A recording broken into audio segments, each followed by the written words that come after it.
दिल्ली दौरे पर रहेंगे मुख्यमंत्री योगी आदित्यनाथ। दोपहर 2:30 बजे उत्तर प्रदेश सदन पहुंचेंगे सीएम योगी। केंद्रीय नेतृत्व से उनकी मुलाकात हो सकती है।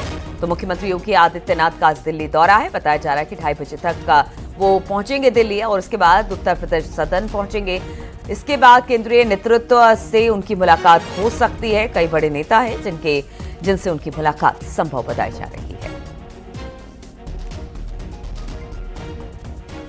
और दिल्ली में कल बीजेपी की बड़ी बैठक है। संगठन चुनाव को लेकर बीजेपी की बैठक है। भूपेंद्र चौधरी बैठक में शामिल होंगे। संगठन महामंत्री धनपाल भी बैठक में मौजूद रहने वाले हैं। तो संगठन को लेकर एक बड़ी बैठक बताई जा रही है। दिल्ली में कल बीजेपी की बड़ी बैठक होगी। संगठन चुनाव को लेकर बीजेपी की बैठक, जिसमें भूपेंद्र चौधरी बैठक में शामिल होंगे। संगठन महामंत्री धनपाल भी बैठक में मौजूद रहने वाले हैं।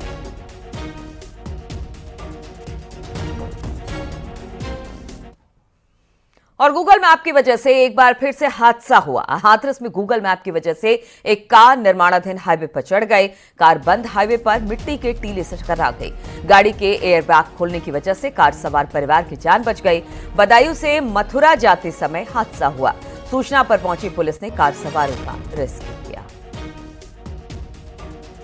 तो कार एयरबैग खुलने की वजह से बच गई। बताया जा रहा है कि एक बार गूगल ने जिस तरह से रास्ता बताया, गूगल एक निर्माणाधीन पुल की तरफ इस कार को लेकर चला गया। उसने जो रास्ता बनाया, अचानक मिट्टी का बड़ा सा टीला आ गया, जिसके बाद ये कार उससे टकरा गई और एक बड़ा हादसा होने से बच गया। पूरा परिवार इस वक्त सेफ बताया जा रहा है। बदायूं से ये लोग मथुरा की तरफ जा रहे थे जब गूगल ने एक बार फिर से रास्ता गलत बताया और ये परिवार कहीं और जाने की बजाय एक निर्माणाधीन पुल पर चढ़ गया। हालांकि गनीमत ये रही कि मिट्टी का बड़ा सा ढेर आने की वजह से इन सभी की जान बच गई। सुमित बातचीत करने के लिए हमारे साथ फोन लाइन पर जुड़ गए हैं। सुमित, इस तरह की घटनाएं अब लगातार हो रही है जब गूगल गलत रास्ता बताता है और कईयों की जान भी चली गई, पीछे हमने देखा। लेकिन इस बार गनीमत ये रही कि रास्ता जरूर भटके लेकिन जान बच गई।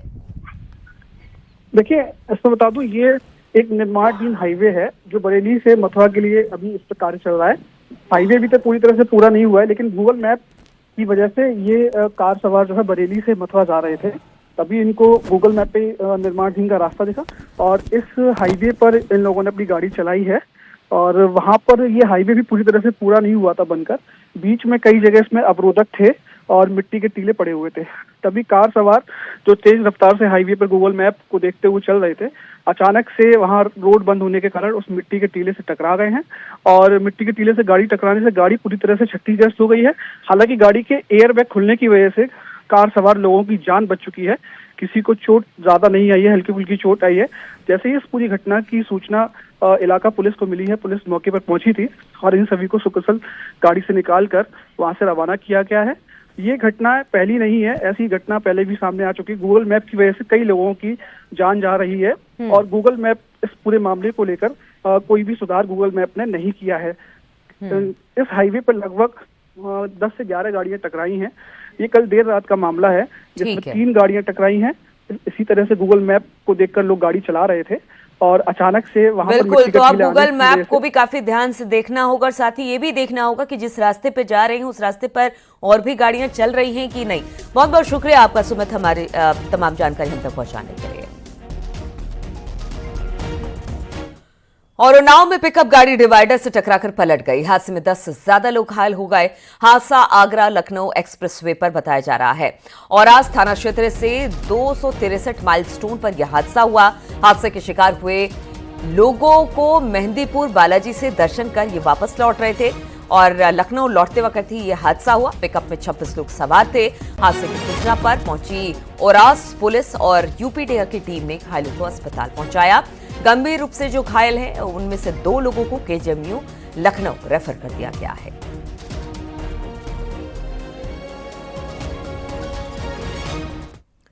मेरठ में बुजुर्ग की पिटाई का वीडियो सोशल मीडिया पर खूब वायरल हो रहा है, जिसमें एक शख्स की जमकर पिटाई की जा रही है।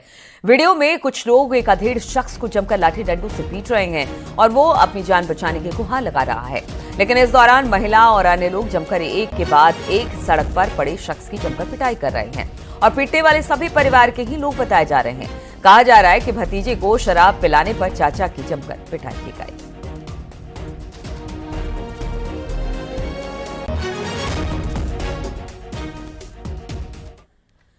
महाराजगंज में शातिर चोरों के गैंग के साथ पुलिस की भिड़ंत हो गई, जिसमें बदमाश के पैर में गोली लगी। गैंग में शामिल 3 अन्य लोग भी गिरफ्तार किए गए हैं। बताया जा रहा है कि इन चोरों का जो गैंग था वो पूरे देश में फैला हुआ है, जो चोरी, लूट, छिनैती की वारदात को अंजाम दिया करते थे। बड़ी ज्वेलरी शॉप की रेकी का निशाना बनाते थे। गिरफ्तार बदमाश के पास से चोरी की ज्वेलरी बरामद की गई है।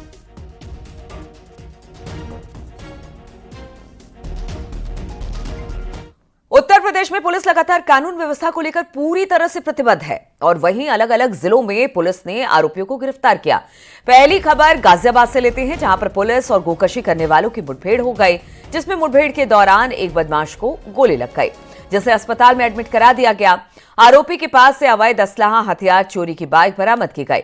वहीं दूसरी खबर हम आपको मथुरा से दिखा रहे हैं, जहां पर पुलिस का ऑपरेशन लंगड़ा जारी है, जिसके तहत पुलिस ने 25,000 के इनामी को मुठभेड़ में घायल किया और आरोपी के कब्जे से तमंचा, कारतूस और बाइक बरामद की। तीसरी तस्वीर बिजनौर की आप देख रहे हैं, जहां पर पुलिस ने गोकशी में शामिल 2 आरोपियों को मुठभेड़ के दौरान गिरफ्तार किया। मुठभेड़ के दौरान पुलिस की गोली लगने से एक बदमाश घायल हो गया। पुलिस ने आरोपियों के पास से गोवंश, अवशेष, अवैध हथियार और बाइक बरामद की है।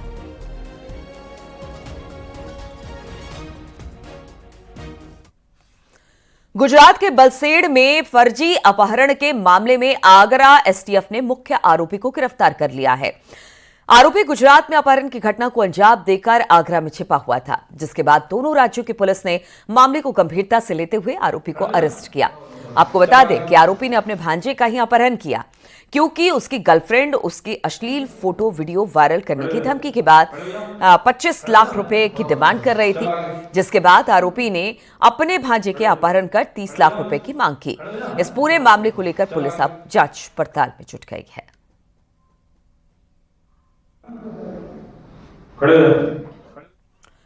हरदोई के बरवन रजवाहा में छोड़े गए पानी का रौद्र रूप देखने को मिला। पानी से पाली अंगनपुर मार्ग पूरी तरह से कट गया। शादा कैनाल के शाहजहांपुर ब्रांच से छोड़े गए 300 से 400 क्यूसेक पानी ने भरखनी ग्राम पंचायत के पास बड़ा कटान कर दिया, जिससे आवाजाही पूरी तरह से बंद हो गई। पानी के बहाव को रोकने के लिए ग्रामीणों को कड़ी मशक्कत करनी पड़ी, लेकिन पानी के बहाव के सामने तमाम कोशिशें नाकाम रही। बाद में 2 जेसीबी मशीनों की मदद से मिट्टी डालकर पानी के बहाव को रोका गया, लेकिन कटाव की वजह से बरकनी गांव के कई खेत जलमग्न हो गए। सड़क के नीचे से डाले गए ट्यूबवेल के पाइप के अवैध कनेक्शन को कटाव की वजह बताया जा रहा है।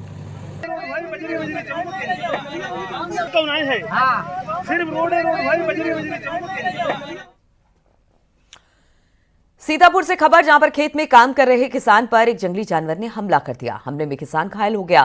किसान का दावा है कि बाघ ने हमला किया। मामला देहात कोतवाली इलाके के पीपरी कला का बताया जा रहा है।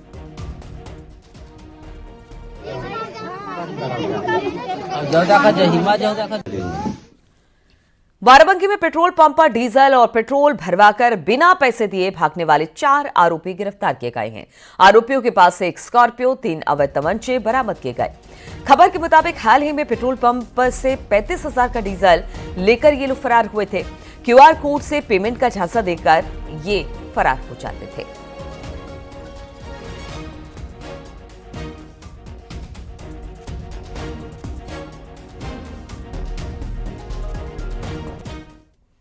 और संभल के शाही जामा मस्जिद के पास पुलिस चौकी बनाने की तैयारी चल रही है। पुलिस चौकी का काम सत्यव्रत चौकी, जो उसका नाम होगा वो सत्यव्रत चौकी होगा, जिसकी नींव खोदी गई है। खाली पड़े मैदान में पैमाइश कर चूने की मार्किंग की गई, फिर नींव की खुदाई शुरू कर दी गई।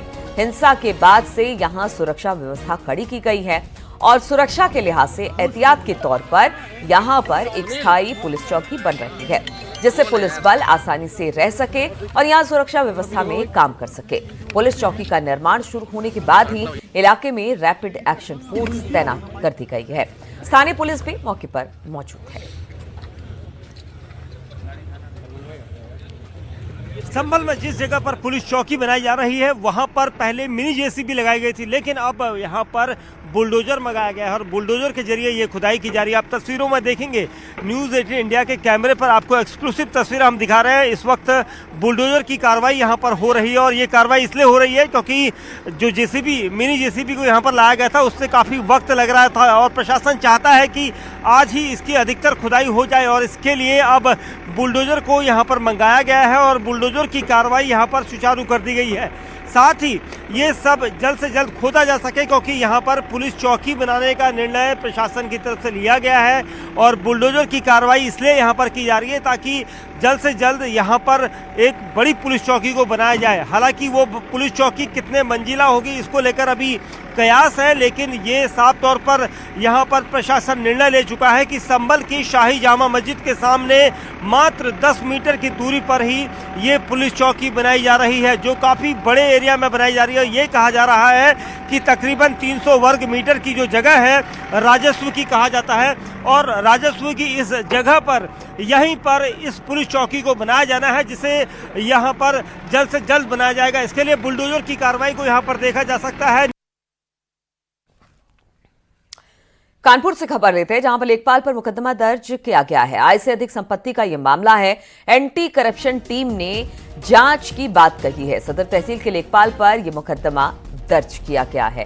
बातचीत करने के लिए अमित गंजू हमारे साथ फोन लाइन पर जुड़ गए हैं। अमित, क्या है ये पूरा मामला? देखिए नीलू जी, मैं आपको बताना चाहूंगा ये पूरा मामला कानपुर की सदर तहसील का है, जहाँ के लेखपाल पर ये आरोप लगा था 2022 में कि आय से अधिक संपत्ति है। क्योंकि योगी सरकार है, जीरो टॉलरेंस है और ऐसे में निर्दोष जेल ना जाए और दोषी बख्शे ना जाए, इसी धारणा पर गृह विभाग को जब ये एक गोपनीय रिपोर्ट भेजी गई तो उसके बाद इसकी जांच में 3.5 महीने लग गए, जिसके बाद 17 दिसंबर 2022 को इस जांच को एंटी करप्शन को दिया गया कि हर पहलू पर जांच करे। लगभग 7.5 महीने लगे उस जांच में और उसके बाद अब 2024 के दिसंबर में एंटी करप्शन ने इस लेखपाल के खिलाफ मुकदमा दर्ज कर लिया है। आय से संपत्ति इसकी एक धारा है जिसमें 14/1/2A के तहत किया, जो इनके सूत्र हमारे बता रहे हैं। इनके खिलाफ आने वाले समय में अब परेशानियां और बढ़ेंगी, क्योंकि जिस प्रकार से 50 लाख की आय और 62 लाख की संपत्ति और 8 लाख की आय एक जगह दिखाई गई, जिसमें 14,60,000 रुपए, ऐसी तमाम चीजें जो वेरिएशन और ऐसे में मुकदमा दर्ज करने के बाद अब इसे नोटिस सर्व किया गया है। नोटिस सर्व करें सोमवार को, यानी आने वाले मंडे को इन्हें अपने डॉक्यूमेंट्स, अपनी चीजें लेके जाना पड़ेगा और वहीं इनसे पूछताछ होगी, उनके बयान दर्ज होंगे। जो हमारे सूत्र बताते हैं, इस मुकदमा लिखने के बाद से अन्य लेखपालों में हड़कंप मचा हुआ है, क्योंकि भ्रष्टाचार का कोई स्थान नहीं है इस विभाग में। जिसके बाद प्रशासनिक अधिकारियों का कहना है कि आईडी के सामने बाइट नहीं दे पाए, मगर उन्होंने साफ कहा कि जांच जारी है। चलिए, बहुत बहुत शुक्रिया आपका अमित जी, तमाम जानकारी हम तक पहुंचाने के लिए।